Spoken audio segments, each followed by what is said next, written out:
കഷ്ടങ്ങളിലും പരീക്ഷകളിലും നമ്മുടെ സന്തോഷം പോകരുത്. സന്തോഷിപ്പിക്കുന്ന ദൈവമാണ്. 1 പത്രോസ് 1-ാം അധ്യായത്തിൻ്റെ 5 മുതലുള്ള 6 മുതലുള്ള വാക്യങ്ങൾ വായിക്കുമ്പോൾ, മുഴുവൻ വായിക്കാൻ സമയമില്ല. അതിൽ നിങ്ങൾ ഇപ്പോൾ അല്പനേരത്തേക്ക് നാനാ പരീക്ഷകളാൽ ദുഃഖിച്ചിരിക്കേണ്ടി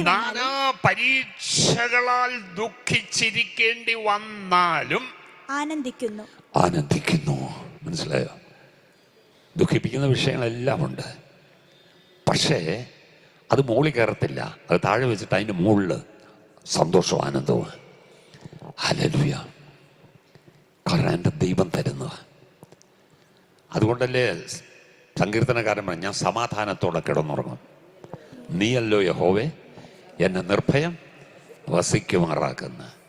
എൻ്റെ പൊന്നെ, അയലക്കത്ത് വല്ലതും അങ്ങനെ ഉണ്ടെന്നുണ്ടെങ്കിൽ, ഇവിടെ ഇന്നും ഇല്ലയെന്നുണ്ടെങ്കിൽ നമ്മുടെ ഉറക്കം പോയത് തന്നെ. സ്തോത്രം. ഹല്ലേലൂയ. പക്ഷെ ഇവിടെ സങ്കീർത്തനക്കാരൻ പറയാ, ഇല്ല, എൻ്റെ ഉറക്കമൊന്നും പോകത്തില്ല, ഞാൻ സമാധാനത്തോടെ കിടന്നുറങ്ങും. സ്തോത്രം. ഹല്ലേലൂയ. അപ്പോൾ നാം ഈ ലോകത്തിലെ ഒരു കാര്യങ്ങൾക്കും കീഴിലല്ല, അതിന് മുകളിലായിരിക്കണം. അതുകൊണ്ട് പൗലോസ് ഒരിക്കൽ പറഞ്ഞേ, കാണുന്നതിനെ അല്ല കാണാത്തതിനെ നാം നോക്കിക്കൊണ്ടിരിക്കുന്നു.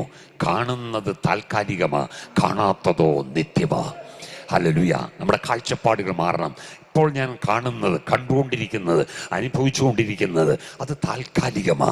പക്ഷെ അതിൻ്റെ അപ്പുറത്തേക്ക് ദൈവത്തിൻ്റെ ഒരു പദ്ധതിയുണ്ട്. കാരണം ഒടുവിൽ എന്നെ സന്തോഷിപ്പിക്കുന്ന ഒരു ദൈവം എനിക്കുണ്ട്. ഹല്ലേലൂയ. സ്തോത്രം.